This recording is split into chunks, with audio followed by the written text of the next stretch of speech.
came to America, we were living in the East by the Nile River, living in luxury, enjoying freedom, justice, and equality. We wore silken robes and slippers of gold. We were the wealthiest and the wisest people, I'm told. Now we are the poorest of the poor. Nobody wants us at their door. So my friend, it's easy to tell, white man heaven is a black man hell.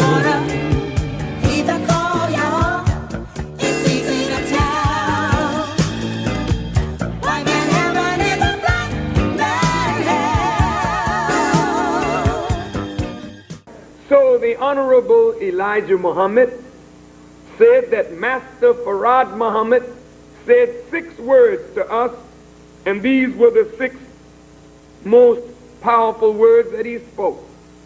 He said, accept your own and be yourself.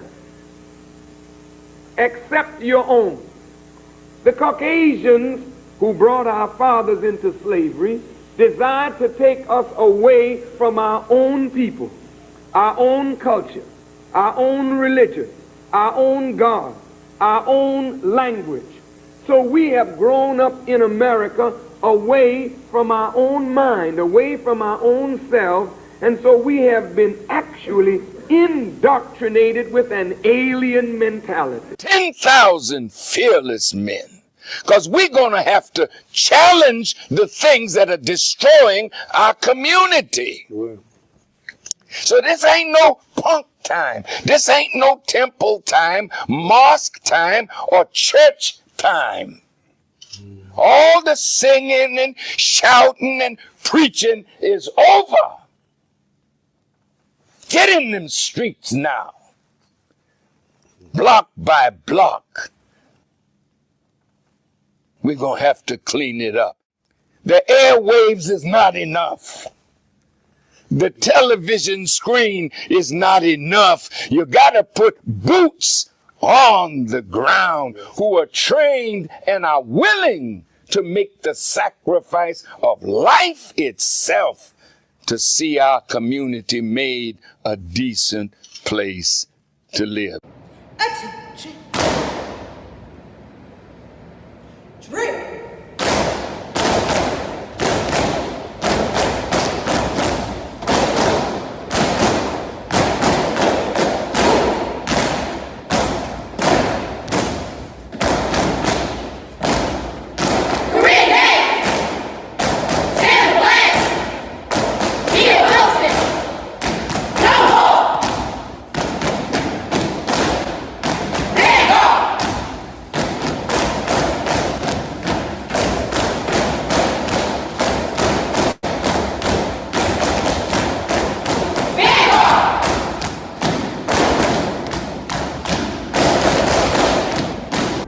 Soldiering is a part of the Nation of Islam, and it readies all of us to obey the commands of God.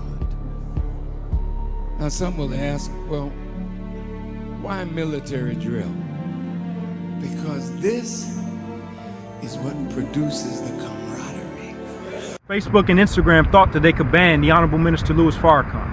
But in reality, they can't, because he already lives in us and millions of others.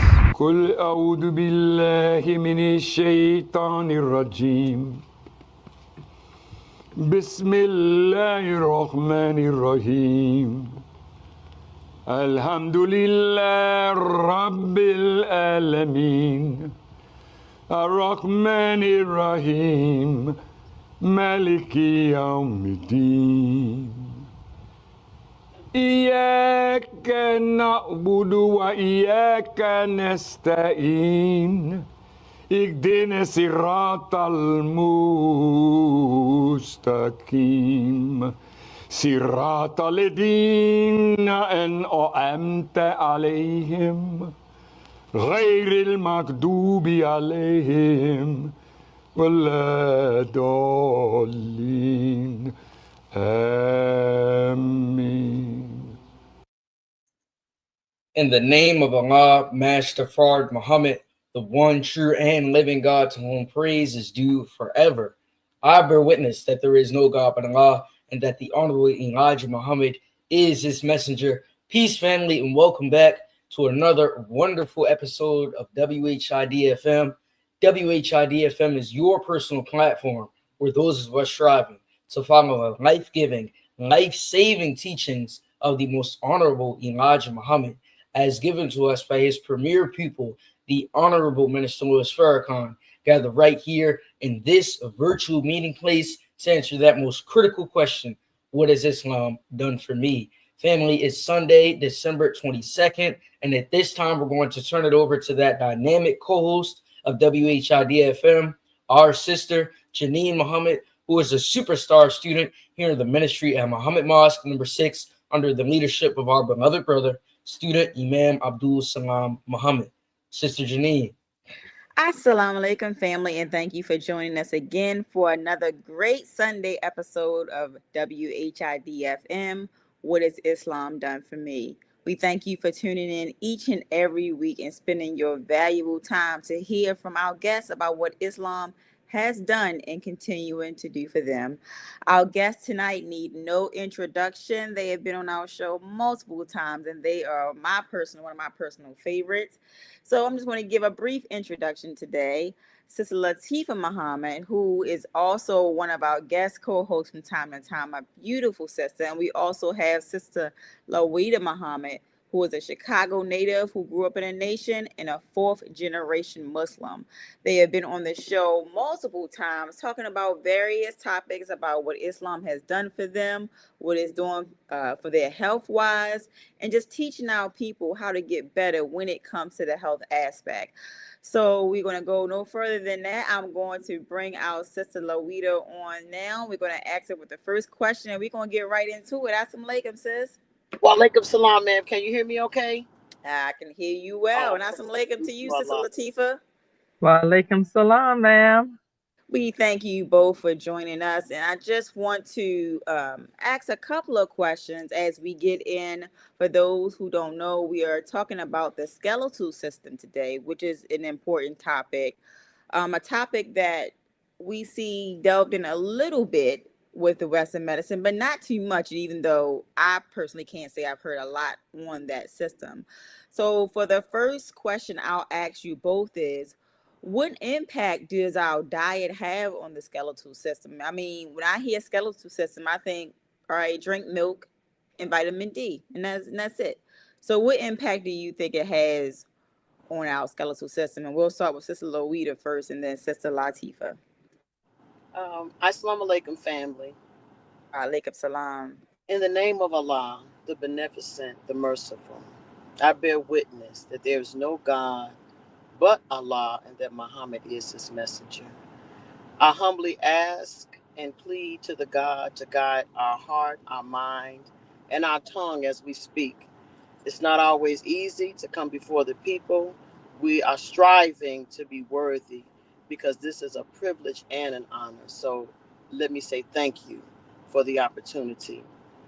Secondly, before I go into that question that you asked, I would like to remind us of what we discussed the last episode in talking about the joints and the bones and the diet of our people in eating a lot of pork and arthritis and the unhealthy food and the sicknesses that we experience with the holidays coming along.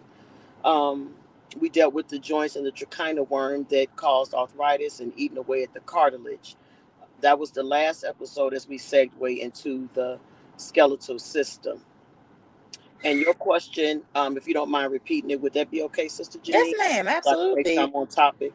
What impact does a diet have on the skeletal system? Because when we think of it, I think of just drink milk and take your vitamin D. So what impact would you say diet has on it? Well, your understanding was just as clear as mine before I got started on this subject. Let me tell you, I learned so much because when you said bone, I just thought bone and it was dense and, like concrete, right? the information, I didn't even know that. I mean, it's alive. The insides of the bones, it was just amazing. So the diet plays a big part because you find a lot of people that are overweight and then the bone begins to rub, Mm. bone on bone, and then they're in a lot of pain. And then you have the dislocation of the hip bone, all because of being overweight. So the diet and the unhealthy food plays a very large impact on mobility, mood. The skeletal system is the support system, it's the structure for the body. And the way we mistreat the structure, it breaks down so fast. Mm. So you see people with a limp, they can't stand up straight, the posture's messed up. Um, so many impacts on the body with unhealthy food. But then the proper food makes a huge difference in what I'm learning with what the skeletal system requires of minerals, and how the navy bean benefits, and the whole wheat bread and the whole milk. Because Brother Wesley had me stumped on that question last time, so I'm ready for you this time, Brother Wesley. So I think that it has a major part in the breakdown of the skeletal system, and that's how I would answer it. Yes, ma'am. Yes, ma'am. Absolutely. Praise be to Allah. Sister Lateefah, what is your take on that question? Yes, ma'am. First, Assalamu alaikum, and in the Right. name of Allah, the Beneficent, the Merciful, I bear witness that there is no God but Allah, who came to us in the person of Master Fard Muhammad, to whom praises are due forever. And we thank him for coming and intervening in our affairs. We thank him for raising the most honorable Elijah Muhammad, who is the Messiah, and he is at the right hand of Master Fard Muhammad. And I cannot thank both of them enough for continuing to lead, teach, and guide us through the Jesus among us, the one who has instituted the law of how to eat to live for us. And that is the Honorable Minister Louis Farrakhan. So I am happy and honored. And as Sister LaWeeda was saying, this particular section, having the opportunity to share inside the guest room with her, has really been a learning experience. And like most of us, we grow up thinking skeletal milk. I know that was my number one, and vitamin D, get outside and get some exercise. But one of the things that really stuck out to me with the skeletal system is how important it is for the mother to know, even before we become mothers, how we have to start taking care of our body to produce the children who will be healthy enough with that skeletal system. Just learning how much goes on. Allah is just so magnificent in telling us that he is with the fetus in the womb. Mm-hmm. He is the one who secures that new baby. And in the skeletal system, the formation of it is all what Allah does. It starts out just between what Allah has put in the body and the placenta to feed the newborn fetus. Mm-hmm. And so everything that we put into our system is first developing. Once the brain and all comes into being, it starts working on the skeletal system. And so that calcium, that phosphorus, that magnesium that goes into that placenta, all of that is food and nourishment to begin building a skeletal system. And once that's clamped off, then we have to have, and we're blessed to have, how to eat to live, because the continuation of that is so important, so that our children grow up without. At one time, there was rickets was a big issue, especially in the Black community. We used to see children with bow legs. We used to see children whose legs, were almost rounded, and they used to break bones in order to straighten them out. And so we had to learn better. So just starting out, knowing how to eat to live, knowing what foods generate calcium? What foods generate the phosphorus? What foods generate magnesium? And they have to be in a balance, because even though they're good foods, if we eat them in the wrong amount, that is just as detrimental. So, just starting the beginning of life, Allah has already set it up, what is needed, and then he turns it over to us as mothers to continue that how to eat to live process. So it's critically important, the skeletal system and the bones, and being nurtured properly and fed properly, so that we can have what the Honorable Elijah Muhammad says, a prolonged life through following how to eat to live. Praise be to Allah. And my next question before I turn it over to Brother West, it's become normalized that people say as you get older, your bones will get weakened. So is there a particular age where you should start paying extra attention to your skeletal system, maybe increasing your vitamin D intake or paying special attention so that way our bones won't degenerate as fast? And we can start with Sister Lateefah first, and then we'll go to Sister LaWeeda. Okay. It's interesting that you asked that question, because I just came from having a bone density test. And the Western medicine recommendation is that around 50, you should start paying attention to your bone health. But the truth goes back to your original question in terms of the importance of the skeletal system. So it should be from birth that we are paying attention.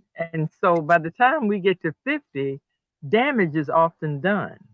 Damage has already set in because we haven't followed a proper diet. We haven't followed a proper protocol throughout life. So by the time we get to 50 and we start going in for taking bone density tests and to check the mass and to see how the brittleness or the elasticity of the bone, we find problems because we have not done what is necessary. We have to exercise every day of our life. We have to exercise. Women, Black women in particular, we are not prone, quote unquote, to osteoporosis, but because of our diet and lack of health care and paying attention to different things, we end up being more victimized by osteoporosis when it happens to us. So just today, I had a phone call speaking of an elderly woman. She's either 89 or 90 who took a fall. And she's fallen 6 times in this year. And by the grace of Allah, she has not had to be bedridden as a result of her falls. But she stayed on the floor this last time from 6 o'clock in the morning until 8 o'clock in the evening because she did not let people know what her condition was. When she finally did get to the emergency room, they found that her hip in particular and her wrists were so badly bruised because she didn't have upper body strength to push herself up off the floor. So again, we have to be doing exercises all the time. We need to look more at some of the Eastern exercises, the Tai Chi, the yogas, things that give us soft stretch to keep that elasticity going. And we have to have that balance. So 50 is the Western norm because at that point they can start collecting medicine. They can start giving prescriptions. They can start getting your money. And, from the teachings, we see that that's going to be something that they want to do for the rest of your life. But if we follow how to eat to live and we eat the right foods, as Sister LaWeeda was saying, the whole wheat bread, the milk, the egg, the butter, those pure foods, and not in excess so that we maintain a proper weight, we don't have to succumb to bone problems at all. Yes, ma'am. Praise be to Allah. Sister, and what about you, Sister LaWeeda? Yes, ma'am. Sister Lateefah made a really good point. It took me back to How to Eat to Live when the Most Honorable Elijah Muhammad said that if he took a baby and started them off on bean soup, they could live 240 years old. You know, I want to go back to another point also that prompted a thought with your question and with what Sister Lateefah mentioned. In this research and study, the lower limb of the skeletal system has four bones, right? And it's arranged to support the weight of the body. So I found it interesting that she started off with the woman, which makes sense. Surah 4 is the woman, right? Look at the mathematics. Mm, 4 represents foundation. Mm, She supports the weight of the body in several ways. mm, She's the first nurse. She's the helpmeet. My daughter recently got married, and I said, listen, the man is the head of the house, right? But the woman runs the house. Christ is the head of man, as the man is the head of his house, as the head of the house. I said the man is the head of the house, but the woman is running the house in an orderly fashion. She's the bookkeeper, she's the food scientist, she's the comforter, she's the consoler. So when you think about the foundation, you think about the woman. So it all goes back to the woman. 75% of the work with the woman. So those four bones are arranged to support the weight of the body. But mm. who's at the head of the body? Wow. All praises due to Allah. Just something to think about. wow. Praise be to Allah. Thank you both for that. Beautiful answers to this question. And before we go forward, we're going to go forward to Brother West, who has some questions for you both. You know how Brother West come with a question. So buckle on your seatbelt. Get ready, Brother West. I'll turn Sister it over Latif, to I you. got you, girl. I got you. Yes, man. Praise be to Allah. In the name of Allah, the Beneficent, the Merciful, I bear witness that there is no God but Allah, and that Muhammad is his messenger. Assalamu alaikum, family. Walaikum salam, sir. Praise be to Allah. It's always great having you both on to share some information. Always, definitely. So my first question for you both, I wanted to go to How to Eat to Live, book 2, where the Honorable Elijah Muhammad says to stay away from sugar. So he says, stay away from it and you will live longer. For diabetes is an evil enemy. It is an enemy to both the flesh and the bones of the body. If you will stop eating foods such as sugar and starchy foods, I know you will do better. So I wanted to know if you both can share how sugar impacts bone structure and influences our health in that matter, such as bones. And we can start with you, Sister LaWeeda. Yes, sir. Sugar was something that I struggled with along with potato chips. Okay. They say confession is good for the soul, so we're not going to act like we have arrived. But I struggled with sweets, right?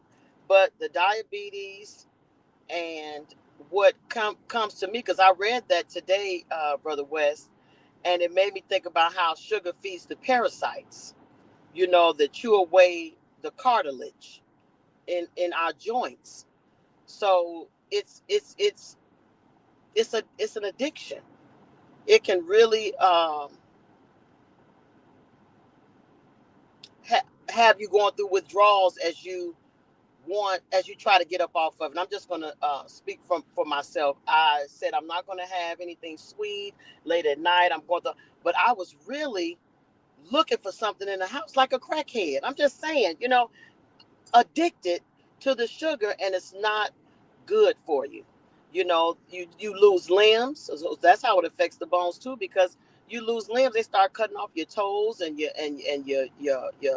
uh, your foot, and then a leg. So what type of damage does sugar do where you have to get your limbs and toes cut off? Mm-hmm. So that has to be enough inspiration to want to do it better. But if we didn't have sugar as babies, right, we wouldn't have a longing or a need for it. There are natural sugars, I'm sure, that we probably wouldn't get addicted to. But whether it's white or raw or turbinado, we can exceed the limits and then have a problem and feeding the parasites, because sugar does feed those parasites. That's how I would answer it. Yes, ma'am. And you, All Sister praises. Lateefah. Well, you went to a section. Sugar was one of the things that I went to because I have to join my sister on the couch, Yes, on the confession couch. yes, But mine came mainly through coffee. And so I looked up coffee. That was what I actually paid attention to. And in both book 1 and 2, under the chapter that the Honorable Elijah Muhammad has, says, train yourself to eat as Allah has advised. And he talks about drinking coffee. And he talked about it in conjunction with him trying his diet, 1 meal every day and then 1 meal every other day. And he said, I didn't try to pour all of the cream and sugar out of the cream bowl into the coffee. And so coffee, cream, and sugar, he said, was good for us. It's okay for us, and we can live a long time, he said, on cream and sugar. But like Sister LaWeeda was saying, it's the excess that yeah, we do. And that excess in the sugar, when it gets into that syrupy stage in our system, then it starts to deplete the calcium, the right. phosphorus, the magnesium, and the vitamin D in our bodies that's necessary. So the Honorable Minister Louis Farrakhan, he said for us to drink no more than 3 cups of coffee a day. And he said cups. He was very specific, 6 to 8 ounce cups. And so myself, I'm one who has to bring myself and reel it in from my Yeti cup, that's 20 ounces. And I could easily drink 2 a day. But when you start doing that in the excess, that sugar, when it gets into your system, it forces those vitamins and minerals to have to come through the kidneys, and then it comes out in the urination. So your body doesn't get the benefit of those minerals and vitamins that it needs because it has to excrete because it's overloaded in the body. Right. And so usually we'll see, a discoloration in the urine, you'll have frequent urine, and you'll start feeling that soreness in different bones on your body. Your body feels tender and you're like, oh, I wonder why that feels like that. And a lot of times it's because we do have that sugar overload in our system. So yes, it impacts, the diabetes. And as sister said, I have many people in my family who are afflicted with the diabetes, and I've had family members who've had to lose limbs because of it. So we have to be very mindful of sugar in all of our food, but as Muslims, especially in the nation, we drink a lot of coffee. And Yes. so we really need to pay attention to what the Most Honorable Elijah Muhammad said about how to drink our coffee. Yes, ma'am. It's definitely incumbent upon us not to overload on those sweets. Losing a limb is definitely not fun, I'm sure. So my next question before we turn it back over to Sister Janine, I wanted to go on to the holiday that is coming up. So during my research, I realized that some of the main culprits of wearing down our bones are soda, salt, sugar, red meat, caffeine, processed foods, alcohol, and foods laden with excessive oil, most of which will be present at the holiday dinner table. So I wanted to know, what is your advice for those preparing these meals and preparing to indulge in these meals? And we can start with you, Sister Lateefah. Well, all I can say is, Brother West, is you do the same research that we do. And you're just giving up all the good information. And those foods that you named are absolutely correct. The Honorable Elijah Muhammad said that a wise person wouldn't even drink a soda. So we, as the believing family, and those of us who are striving to take on how to eat to live, we need to model for our family members when we go to them, because a lot of us visit our family members. When they ask us to bring a dish, we need to provide the dish and the recipe that is going to be something that's going to be beneficial and somewhere in that day, speak about it, not in a negative way, but in a way to encourage. I know in my family, we talk about food a lot when we get together. And so I'm always able to share something about either something that's on the table or even saying something that I'm glad to see that's not on the table so that we can give them encouragement on better foods to eat. And because, we may not participate in the holidays, but we have to become the saviors in that regard and being willing to share recipes. If we want to give gifts, give How to Eat to Live books, and give them in advance along with one or two recipes that our family members can use. In terms of, other gifts, give recipe boxes and have one or two recipes from something that we know that's going to be helpful.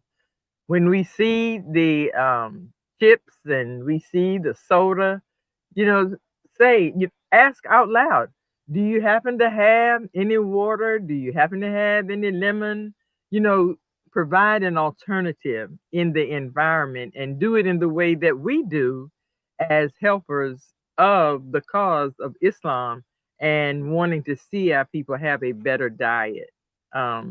Because at this stage of the game, many of our people know better, but we need to have models, and we have to be the models for that. So we have to do better so we can model so that our extended families can do better. Yes, man, that's definitely true. I like the point about recipe books as well. It was a great point. And you, Sister LaWeeda. Yes, sir.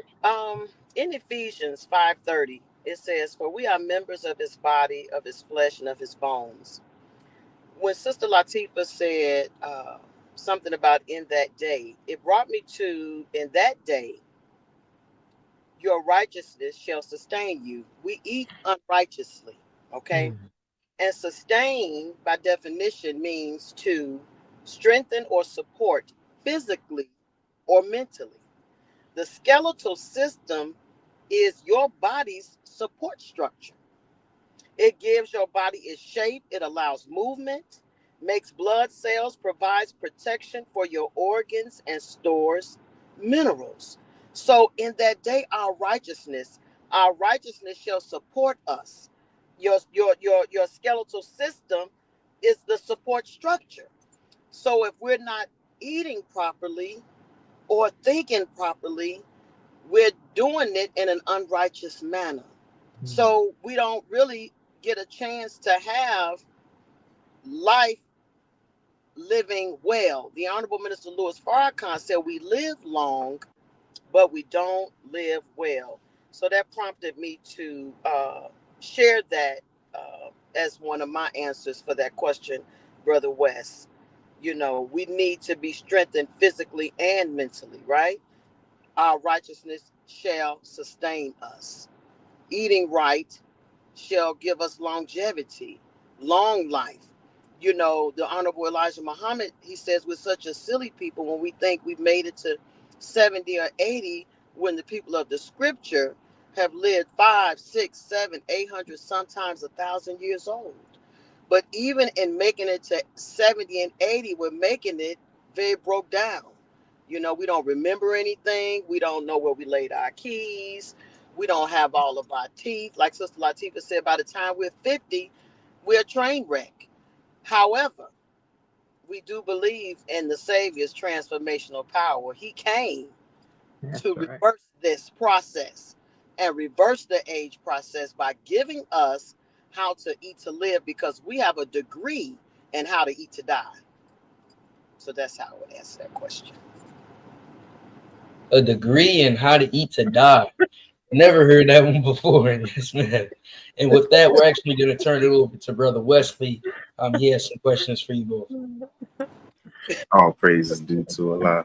Fires already started. In the name of Allah, the Beneficent, the Merciful, I bear witness that there is no God but Allah, and I bear witness that Muhammad is his messenger. I would like to greet our dear sisters with the greeting words of peace. Assalamu alaikum. Walaikum salam. I have a couple questions, and I really derived these questions just looking at the definition of skeleton. The first definition that I looked at, and we kind of spoken on this because I've heard the common thread that we've been using, which is so true and it's profound when you think about it on multiple levels, but support. So it says a usually rigid, supportive, or protective structure or framework of an organism. We're taught as well, and it's been affectionately said that the food of Islam is the backbone of the nation. There's some support there. So we kind of talked about our sisters and mothers as well, but as far as our brothers and the men, how does practicing how to eat to live not only support a better life quality and longevity of life, but also help support individuals who are practicing this work, which we're taught that the most honorable Elijah Muhammad was given the hardest mission or hardest job of any man on this world, which is extended to the Honorable Minister Louis Farrakhan and extends to us as we aid as well. But how does the diet and the way of life of how to eat to live help support our brothers in doing this work and going after our people as well to be able to vitalize them? We can start with Sister LaWeeda. One word came up for me, and that's discipline. We've lost our discipline. So when you think about how it can help, well, not just the men, but the women, but we're talking about the men, discipline. So in order, and since we're doing these episodes and we're connecting the spiritual and the physical, right? There's a connection with the physical body, with the food that we eat, and there's also a connection with it spiritually. But the word discipline comes from disciple. So to do this work and to raise the dead and bring the dead to life and be an agent of the life-giving teachings of the most honorable Elijah Muhammad, then we are disciples of Jesus, but we won't be able to be successful if we don't have the discipline. Without discipline, we can't start, right? And without consistency, we can't finish. It really would require that for us to even be successful. So when you think about mastering the inner adversary first, we won't be able to master the devil outside of us until we master that. And that's what is slowing us down in our success as believers, you know, as people that are alive. We should not look like and act like the people that we sent to save. And that's why I'm feeding off of what you said, Sister Lateefah. We have to model this. We have to be the example, because we all have lost our discipline. And our goal is to be a disciple of Jesus. And he's not a spook, he's a man. Okay, I'm done. Praise be to Allah. Yes, ma'am. Praise be to Allah. Sister Lateefah. Praise be to Allah. You know, building on the discipline, and since you asked about that specifically to brothers, if I'm correct, and how supporting the skeletal system and that discipline also carries on over to the discipline of living the life of a Muslim and doing the work of the mission of the resurrection of our people.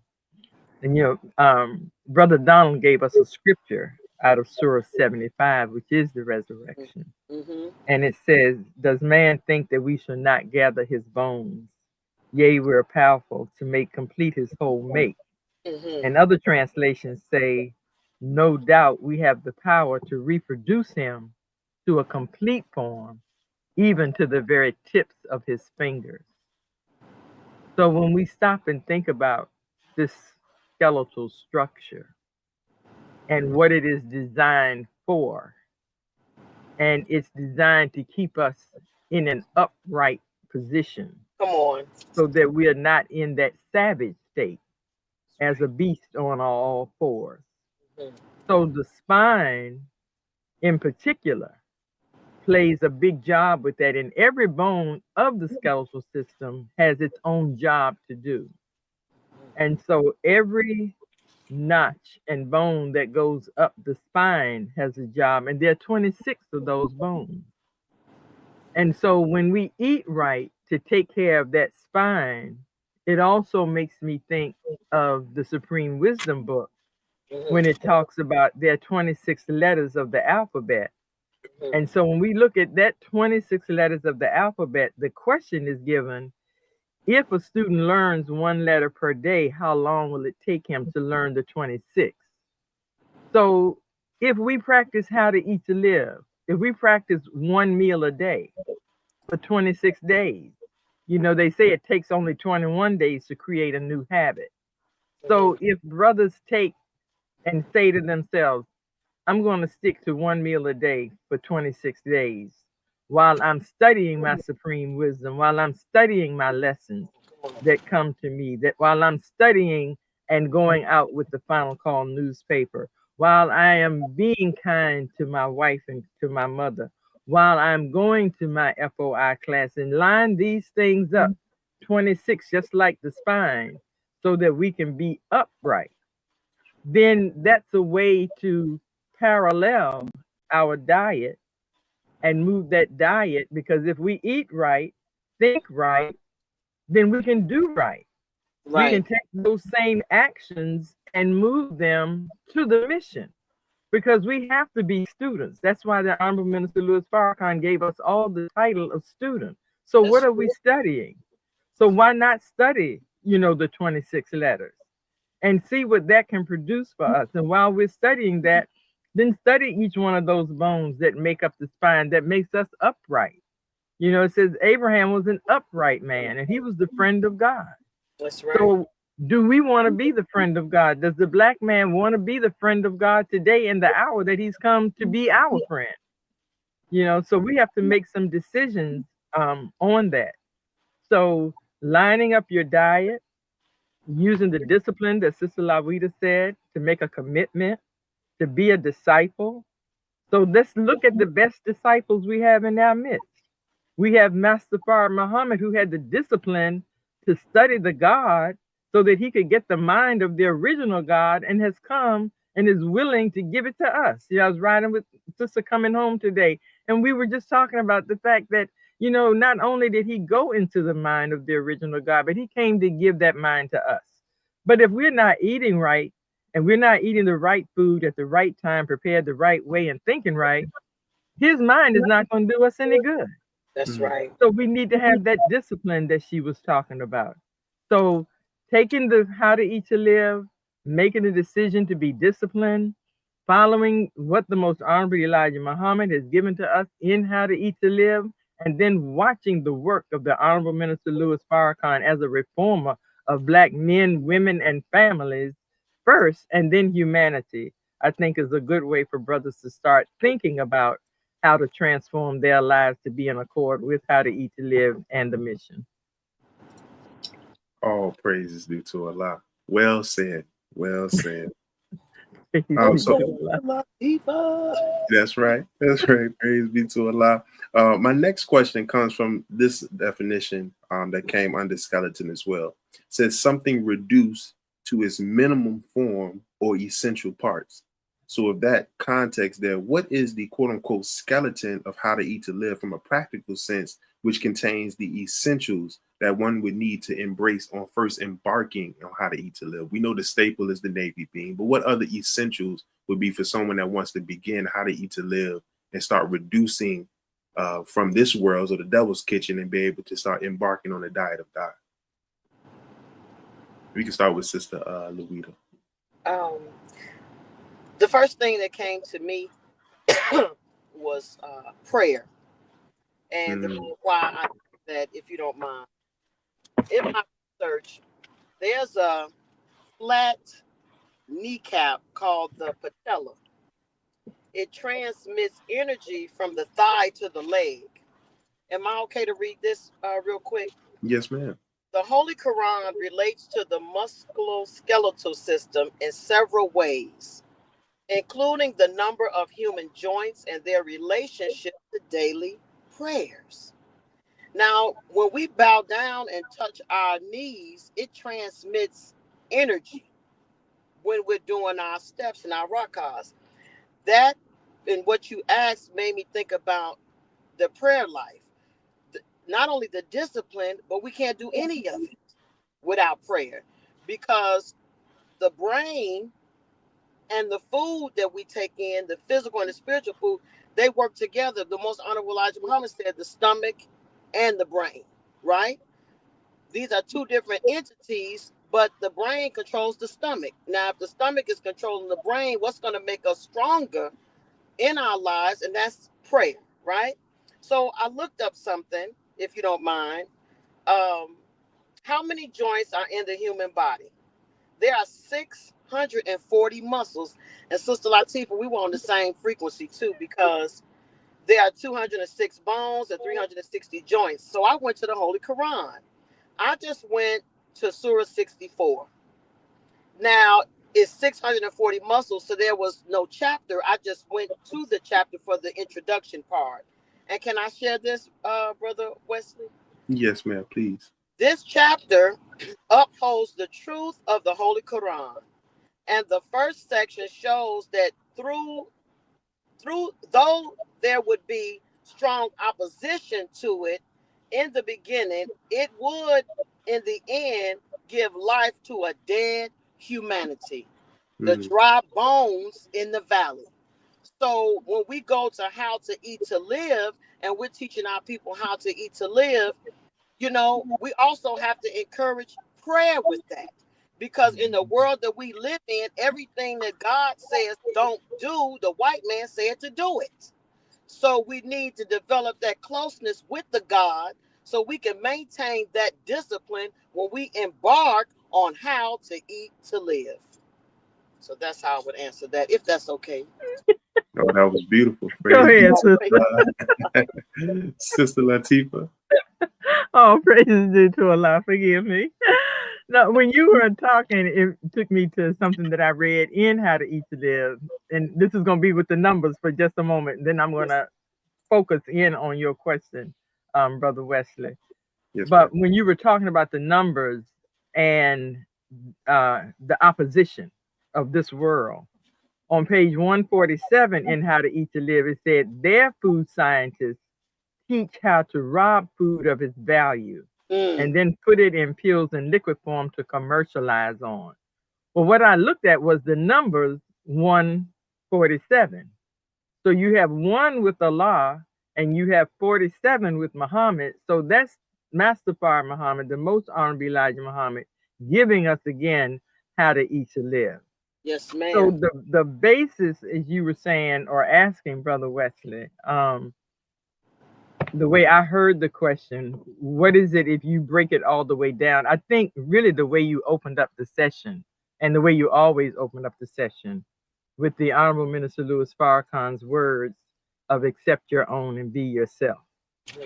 Those 6 words, in order for us to get to the root of who we are so that we can get down to the skeletal. So then when we look at the skeletal system and we look at the bone itself, what is the bone and that material?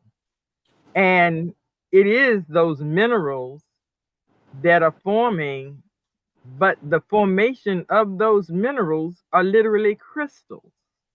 So our bone structure is made up of such minute crystallization in its deepest form. We have crystals that crisscross each other like little tiny needles, like Allah is sewing the material together and making it in such a way that it's strong so that it can uphold us, but it's flexible so that it can be put in the positions in the body, as Sister was saying, to create those joints, to give us the movement that we need. But then on the inside of those bones, we have the marrow, which is the life blood, which is the red blood cells. And the DNA is carried through that as well in its formation.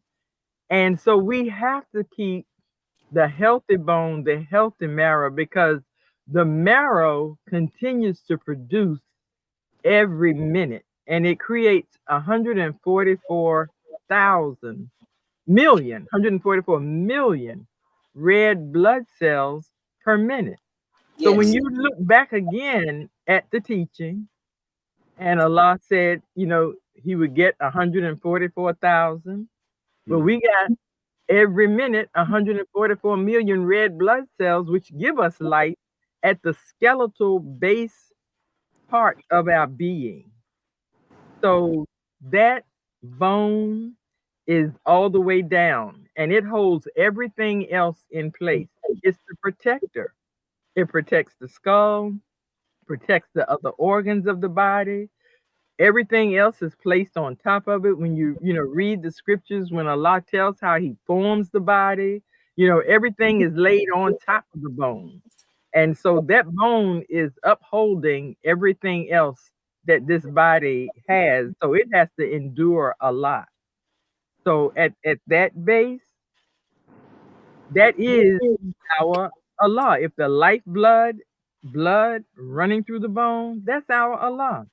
We have our bone. We have the most honorable Elijah Muhammad. We have life and movement. The Honorable Minister Louis Farrakhan has come back and resurrected and put those dry bones that Sister was talking about in the valley.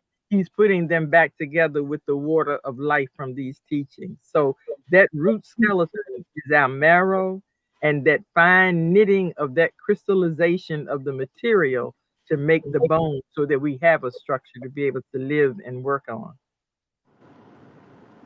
Yes, ma'am. All praise is due to Allah. Excuse me, Brother West. Yes, ma'am. Something I want to make a correction, because mistakes don't exist in the Nation of Islam. That doesn't mean we won't make them, but we have to make the correction and make it right away. That was Surah 36, Yasin, that the introduction of that surah. So I wanted to make that correction. I do have my notes for Surah 64, and we'll get to that a little later, but I wanted to make that correction. I was trying to be a smarty pants, ain't work out too well, huh? It's all right. You made it right. You made it right. Praise be to Allah. Thank you. Thank you both for that as well. So yeah, I wasn't the way you all framed your responses to that question was even deeper, which is more profound as well. I was speaking more so like just the diet itself. But just going into the true spiritual essence of it is what is the foundation for the physical. So without that spiritual foundation, without really understanding what it is that we've received, it doesn't matter what foods, even if there are the proper foods, which we've been reminded of, if you're not thinking right, if you don't have that spiritual foundation, the physical foundation still has nothing to stand on as well. So praise be to Allah. Brother Wesley, if I might, because your reiteration is beautiful. Yes. And so that skeleton is what the most honorable Elijah Muhammad says in How to Eat to Live. He said we can live a long time on pure milk, whole wheat bread, and the navy bean. So that's the skeleton meal, that if we didn't have anything else, if we have those three, and it looked like the world is making it, that's the three things that we're going to have. So we need a cow. Yes, ma'am. We need some land so we can grow our wheat and have our bread, and we need our navy beans. So that would be the skeleton meal if we had to have it, that would prolong our life. Yes. From just what he said, that we could live on that for a long time. I would think that would be the most skeleton meal that we would have. Because I heard the minister say we are not breatharians, so don't think we can fast our way through this. We're not gonna make it on that. Yes, man, we won't make it far at all. Yes, man. LaWeeda, you said something about the spiritual, if I heard you correctly, and spiritually, we concern us. We say that we're spiritual, right? But if we were proper in our spirituality, we would eat a little differently, because even in our praise, right, for Jesus, we'll pray over a meal that is forbidden and prohibited. So the spiritual aspect and the spiritual component is very important. So we couldn't just come on the podcast and deal with the physicality. We have to come with the spiritual too, because if there's a proper understanding of the God, then we will make better choices in what we put into our bodies. See, there's a proper understanding when you buy your fancy vehicle. It's a Mercedes Benz, right? It's a Range Rover. So you want high octane. You have a proper understanding, right? So this my body, my choice movement, this is not your body. The manual is the word of God, right? So once we develop spiritually, we can go ahead and parallel that to what we do physically. Yes, ma'am. Praise be to Allah. Thank you both for those beautiful responses and just emphasizing that as well. So thank you so much. We want to now go to Brother West for our station ID. Then we'll go to Sister Janine. Brother West. Yes, sir. You are listening to WHID-FM. We thank you for tuning in and spending your valuable time, because without you, there is no WHID-FM. Family, if you have any suggestions, please email us at WHID1919@gmail.com. And also, please subscribe to WHID-FM on YouTube and follow us on Facebook. And family, inshallah, WHID-FM will return in 2025 on January 5th for a very special presentation, what is called Dry January, as we welcome back our brother Anthony and his wife, Sister Karima Muhammad of Magnolia Crescent. So make sure you tune in with us next year, January 5th, 2025. Praise be to Allah. Thank you, Brother West.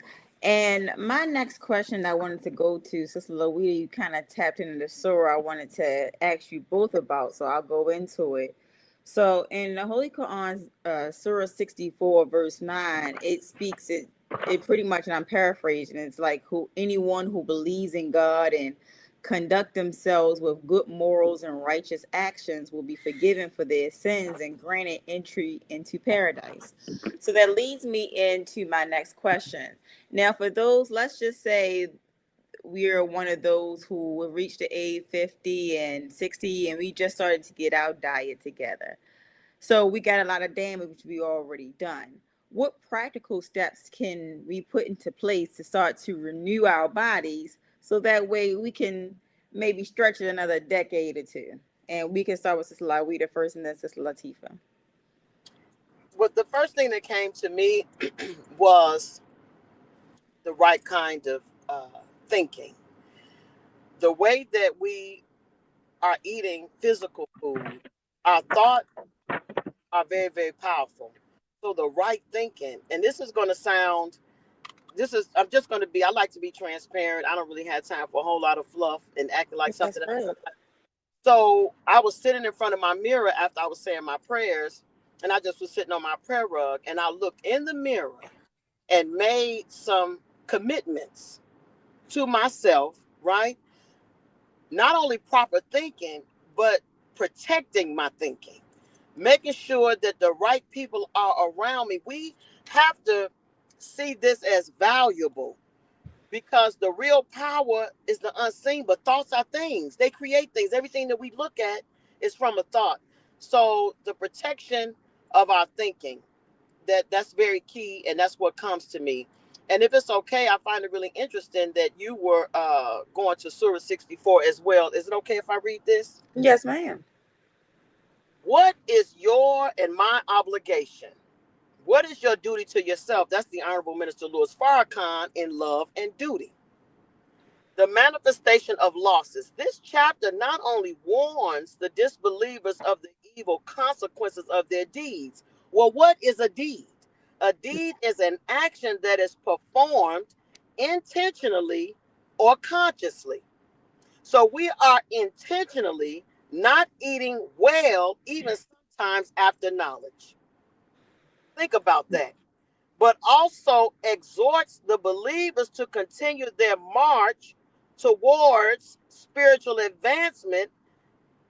Now, the word exhorts means strongly encourage or urge, but also strongly encourages the believers. We're believers, so this is talking to a particular type of people to continue their march towards spiritual advancement.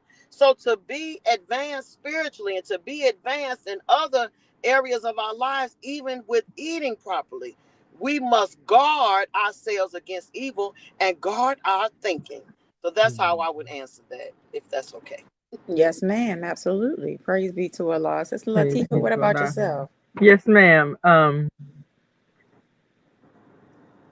I'm thinking about the whole piece when you were saying about the forgiveness and paradise and, coming in at a late time in life.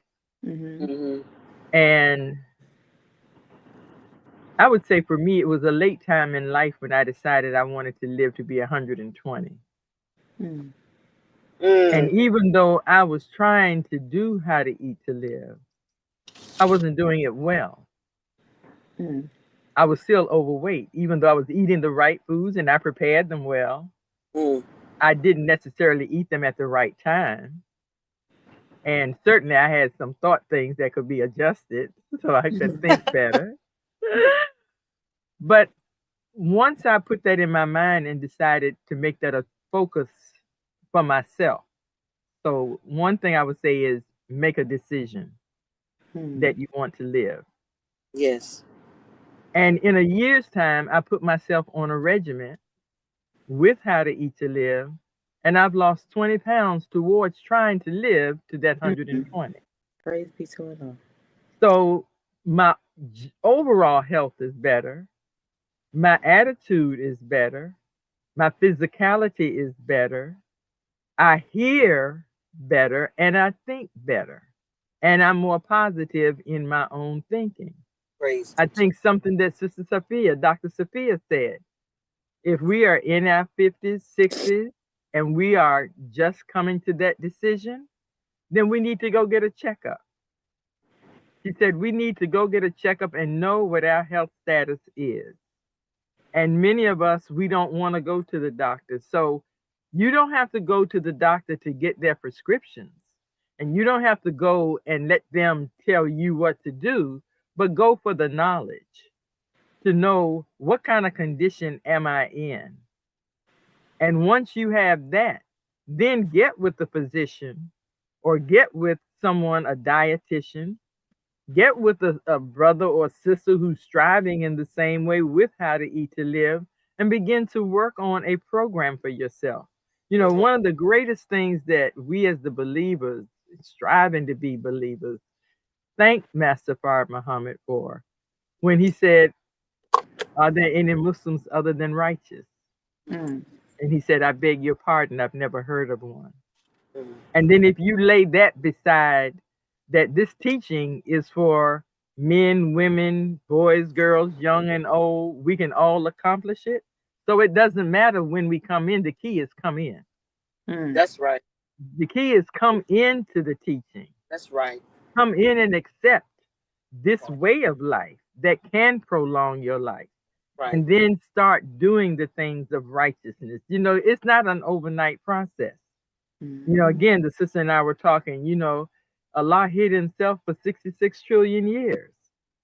So we're just coming out of hiding ourselves. Many of us hiding from our own self. That's a sickness in itself. The minister was saying on the Final Call radio the other day that every prophet who came and changed the diet. He said Moses brought a diet, Jesus brought a diet, Muhammad brought a diet, the most honorable Elijah Muhammad brought a diet. And so that captures us wherever we are. And he comes to us wherever we are. So we are free to go to Allah wherever we are. But the key is accept your own and be yourself. Take stock of your health and then start making the changes that's going to be necessary to prolong your life. Yes, ma'am. Praise be to Allah. And the next question I'll ask will be from the chat. We have Sister Juanita Newsom asking a question. She said, can you do one without the other? Read the holy books, pray daily, eat properly, and daily exercise. And I'll give it to you, Sister Lateefah, first, and then Sister LaWeeda. Well, the basic answer is yes, you can, but you're going to be balanced. The thing is, if Allah says, pray, we want to pray.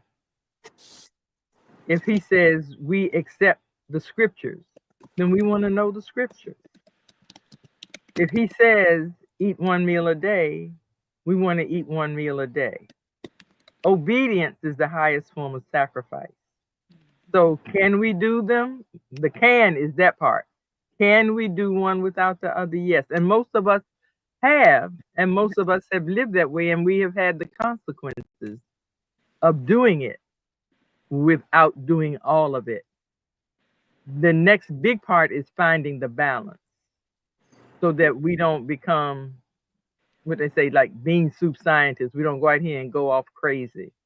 Because the ministers say, you know, we take a little bit of teaching and we just go off, you know, go out here and think we conquered the world.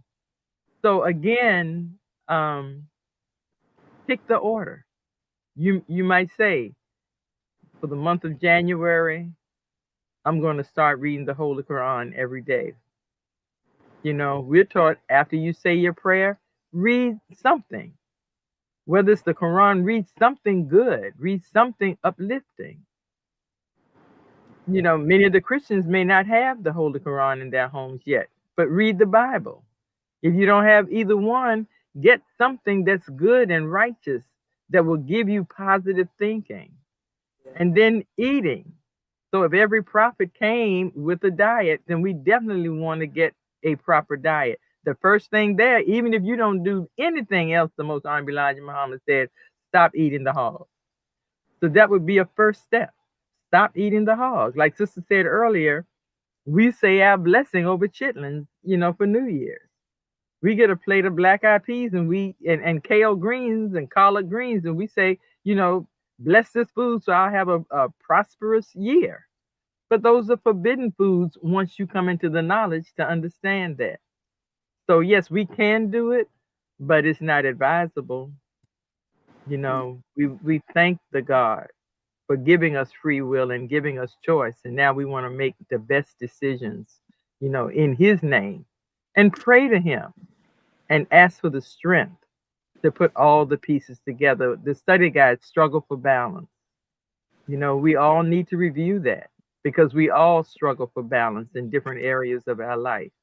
But if we want to have the full balance and get the full reward, then we want to do everything that Allah has asked us to do. Yes, ma'am. Praise be to Allah.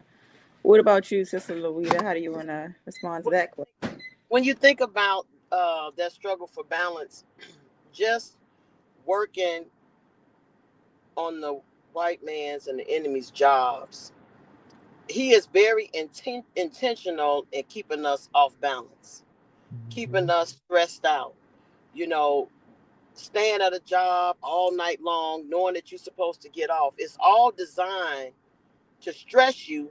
And by the time you get home, there's no balance.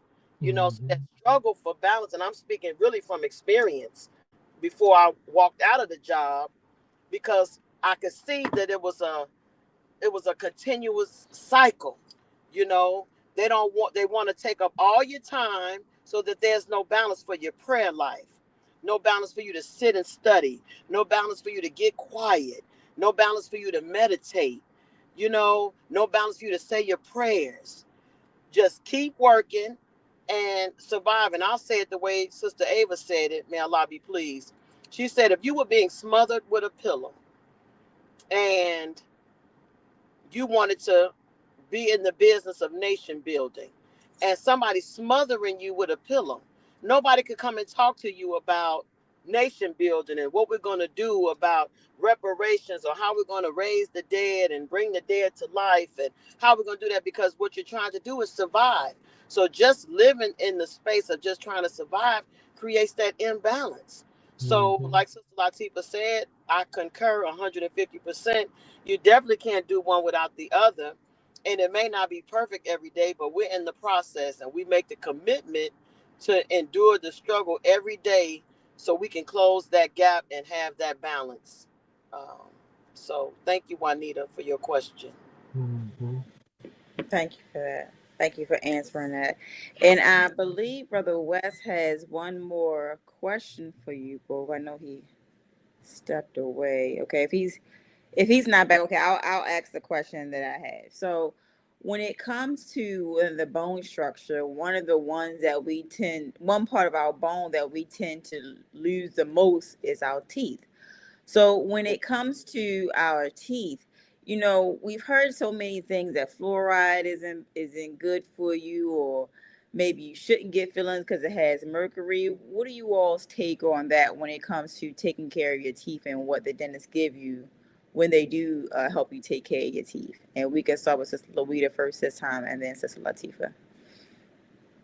That's an interesting question, considering that our teeth, they're bones too, right? And the fluoride, I didn't really have a lot of knowledge of it at first. I was just told, especially in the nation, that it was no good, right? So when I started to try to do things holistically and eat a little bit better and take a little bit better care of myself, I was like, man, it's killing us. I think it causes plaque on the brain, if I'm correct. Maybe Sister Lateefah could correct me if I'm wrong. And the dentists are always trying to give you fluoride. It's in everything. Mm-hmm. It's in the mouthwash. It's in the toothpaste, and you have to really, really read the ingredients that's in it, and they try to mask it a little bit too. Sometimes you'll grab an item and that ingredient is not on there one day and it'll be on there the next. So that's something that we could look out for too. But fluoride was something that I had to stay away from because I had some problems with my teeth and my gums, not using all of the right product. So I kind of learned that the hard way. Praise be to Allah. Yes, ma'am. Thank you for that answer. And Sister Lateefah, what about yourself? Well, I am one of those who suffered greatly from lack of dental care. Early experiences were so horrific that I would not go to the dentist.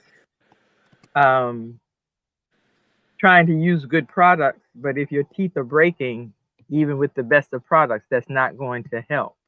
Right. So working the gum line, we have to be very, very mindful of for getting debris out of that. So spraying with good water, with a gentle force, making sure that we can get that taken care of. And then using the right types of tools. Most of us, we just go get that hard toothbrush, but we need to have several brushes really for different parts of the teeth or different areas of the teeth, because you have different kinds of teeth in your mouth and some need attention different than others. Again, all back to a science of knowing your mouth and everything that's in the mouth. That's true. Not only the teeth, but we have to keep the tongue clean to help keep the teeth clean. That's right. And many of us don't grow up knowing about brushing and taking care of your tongue because of the bacteria and things that get there. What I learned in my own healthcare or lack of healthcare is how much damage poor dental hygiene can affect your cardiovascular system. And in many cases, if you end up with different heart conditions, they won't even treat you until you get the dental work done so that you can stop, because the mouth will continue to pour toxins into the bloodstream that eventually affects the heart and then other organs. So I don't know a lot about the fluoride. I also learned not to use it. And so I did not have a problem trying to not use it. But one of the best things that did help me until I was able to get the proper dental care was learning about what teeth I have in my mouth, what they're used for, and then using good toothbrushes to help keep the teeth, and learning how to get in flossing, getting in between your gums and making sure you get leftover food particles out of your mouth. Sugar, again, is one of the greatest deteriorators of that bone material because it's constantly going through there. And we have to know how, again, to go in and clean, because with the heat and dissolving. Just think when you're cooking with sugar and you dissolve it with heat, it becomes a caramel, it becomes sticky. And the same thing happens on our teeth. Different foods leave different deposits that begin to erode the material of our teeth away. So we have to be mindful of the foods that we eat. We have to be very mindful of dental hygiene, but we also have to use the proper tools when we're cleaning our teeth and mouth and tongue. Yes, ma'am. Thank you both for answering that question. And our final question will come from Brother West. So, Brother West, I will turn it to you to ask the final question of the night. Yes, ma'am. Thank you. And I want to thank you both for your wonderful insight and information that you all have blessed us with tonight. So, my final question for you both, what is your key takeaway for How to Eat to Live, this specific segment? And that can be concerning the skeletal system, or even if you did want to lift another point that our audience should definitely take away for the night. And we can start with you, Sister LaWeeda. My takeaway was doing the research on why the combination of the pure whole milk, whole wheat bread, and the navy bean. When I looked at what the enemy says for us to eat and to take, like nuts and soy and crab, they were given these ingredients as a suggestion for phosphorus and calcium and zinc and magnesium and potassium and iron. And even if they have all of that, they have very grave side effects. So when I looked at the pure whole milk, it provides a range of health benefits and the rich source of calcium for strong bones, a complete protein for muscle building, and essential vitamins D and 12, and the whole wheat bread the same. And then the navy bean, 1 cup of navy bean offers 19 grams of fiber. So it's rich in everything: protein, fiber, folate, thiamine, niacin, iron, potassium, magnesium, copper, zinc, and adds life to your years and does not have all the side effects. So when I was asked that question on the last episode, I didn't have the answer, and I stumbled upon it today, and I found it to be quite interesting because I really wanted to know why those three together. So that's my takeaway from the episodes and what we're doing with the 9 systems. It was really, really good. I have learned a lot, especially from Sister Lateefah too. Yes, man. Praise be to Allah. And I remember asking you that question, so it's great to finally get that answer. And now with you, Sister Lateefah. I would say that my takeaway mainly is appreciation for How to Eat to Live. This study, because on the past segment, my research has come from a different direction, but this time having to delve into the system itself. And like Sister LaWeeda was looking at the different foods, and when I started looking at the foods that promote bone health, the foods fall in line with How to Eat to Live. But the key part was in balance, because even if you eat too much of the right thing, then too much of it in your system will cause damage to your system. Because if you have too much calcium, it creates a condition. If you have too much phosphorus, it'll create a condition. If you have too much magnesium, it'll create an adverse condition. Too much vitamin D. So all of these things take us back to, again, the most honorable Elijah Muhammad saying, eat 1 meal a day, because, I could eat cheese all day long. I love cheeses. But if I eat it the way I want to eat it, even though it's good for me, in the amounts that I would like to eat it, it's going to end up being detrimental for me.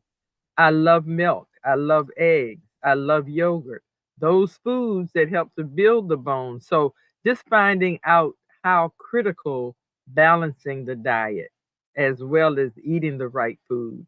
And just when you stop and think, when he says eat 1 meal a day, and then, go to every other day, and then eat when you're hungry, eat when you need to eat, because it doesn't take a lot, but the body needs what it needs, but it doesn't take a whole lot to keep it going at its maximum if we follow the dietary law that's given to us, and it is a law.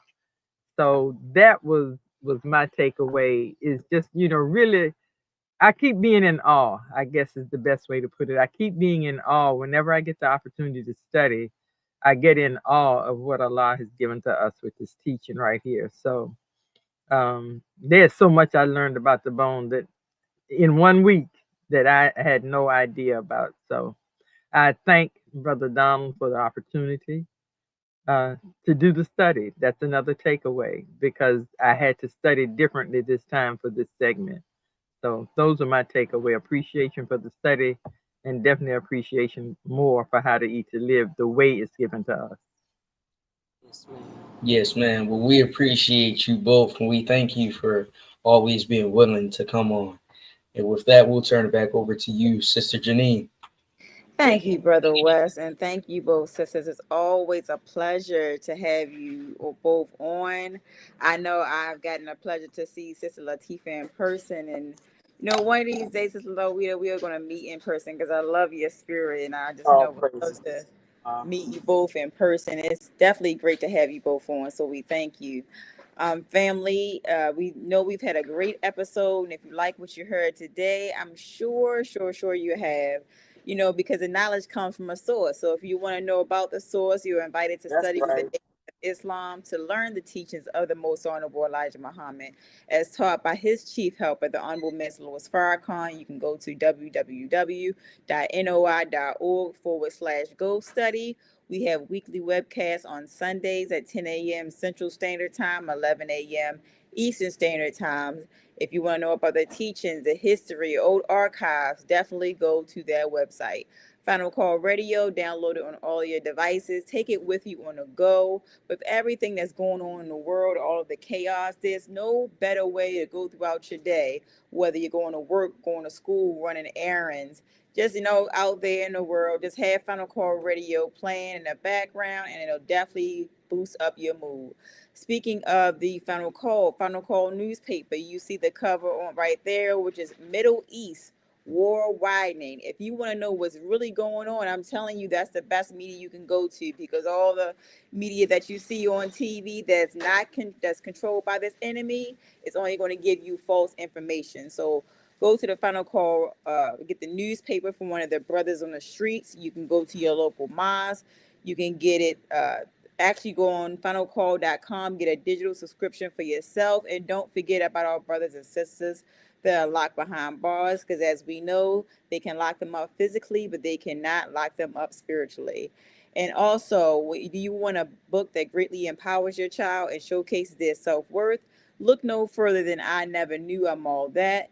This book, which is a book written by our host, Brother Donald Muhammad, is definitely a book that's going to affirm our child's needs, and one of the better books out here, as opposed to the books that you see that they try to give our children. Definitely, we need a book, I Never Knew I'm All That. And the illustrations are by Sister Amina Lay. And last but not least, every Sunday, you can come and hear the teachings of the Most Honorable Elijah Muhammad by his student minister representative in Richmond, Virginia, Student Minister Tracy Muhammad, who is a local representative there of the Honorable Minister Louis Farrakhan at 801 Prince Hall Drive in Richmond, Virginia, every Sunday at 11 a.m. And also here in Baltimore, if you want to hear the teachings, you can come to 2801 North Dukeland Street, which is Connections School. You can go to www.noybmore.com. And with that, at this time, I will turn it over to Brother Wesley, who will give us our Muhammad moment, and then we will close out in prayer. Brother Wesley? Yes, ma'am. Praise be to Allah. Tonight's Muhammad moment comes from the lecture that we've been feeding on, and really in the teachings that we've been feeding on today, entitled How to Eat to Live. This was originally delivered December 28th, 1988. You can get this lecture and many lectures by the Honorable Minister Louis Farrakhan at store.finalcall.com and be able to continue your study on how to eat to live, and many, many, many subjects that the Honorable Minister Louis Farrakhan has taught to us and reminded us of from the most honorable Elijah Muhammad. Again, that's at store.finalcall.com. But let's enjoy tonight's Muhammad moment on how to eat to live.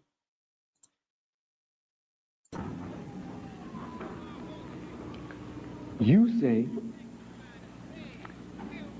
I think that I am following God's direction. Look at the world. This is not a world of life. This is a world where death reigns supreme.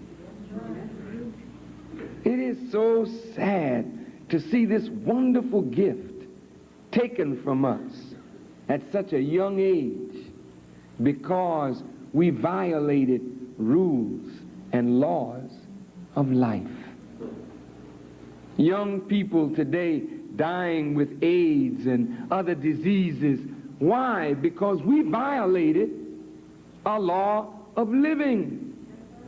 Some of you, my dear sisters and brothers, have deep problems of health. You say it's hereditary. Well, because father and mother had congenital heart disease, that is not necessarily so that you will suffer from that. And if you think that heredity cannot be overturned,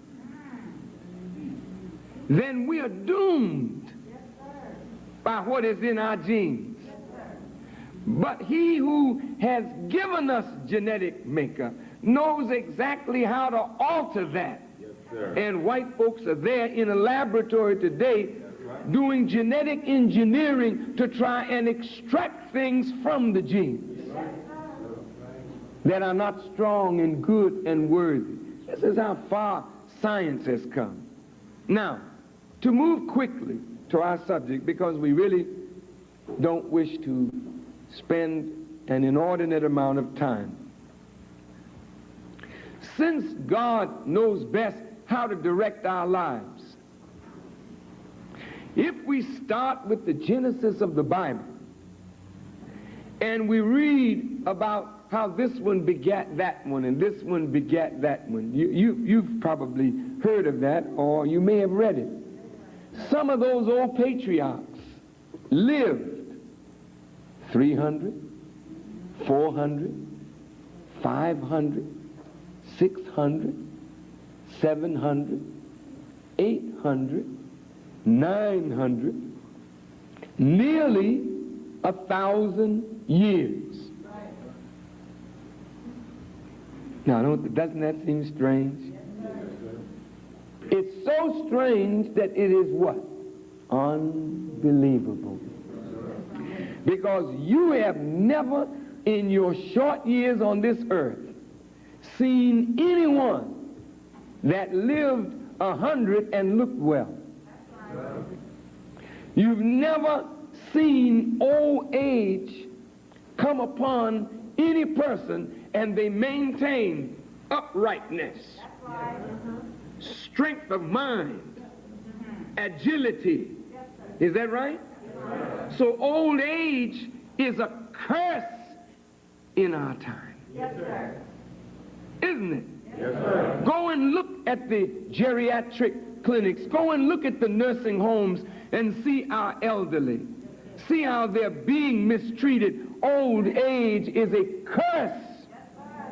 When you grow old and you can't do for yourself and your children abandon you, old age is a curse. But look at those in the Bible who lived 4 and 5 and 6 and 7 and 8 and 900 and near 1,000 years old, and they didn't die of old age. They died because they got tired of living. Right.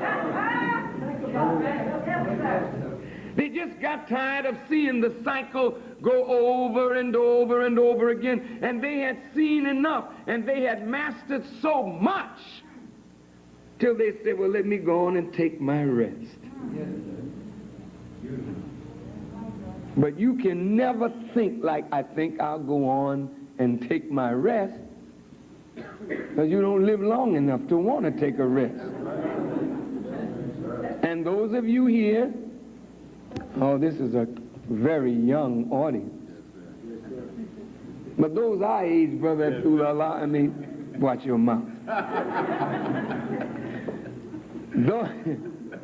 You know, when I think of my age,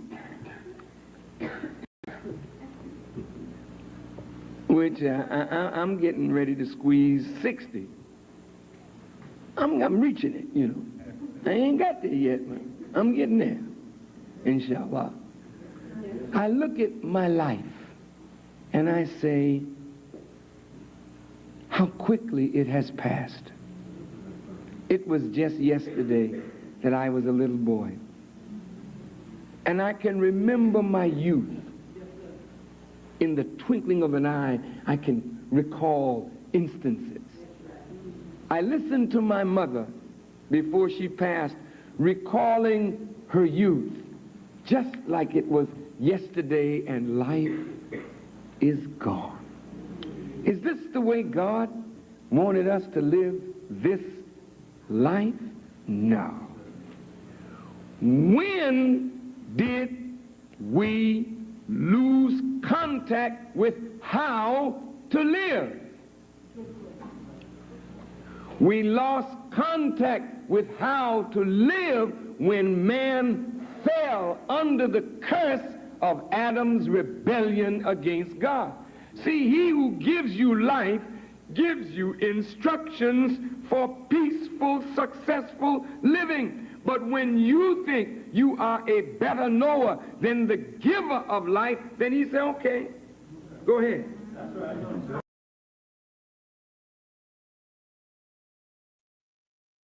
All praise is due to Allah. With that, we'll close out with prayer. Attention, prayer. Bismillah ar-Rahman ar-Rahim. Alhamdulillah Rabbil Alameen. Ar-Rahman ar-Rahim. Malik yawm-ud-din. إياك نعبد وإياك نستعين اهدنا الصراط المستقيم صراط الذين أنعمت عليهم غير المغضوب عليهم ولا الضالين. Ameen. Assalamu alaikum, family. May we see you in the new year.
We have been baptized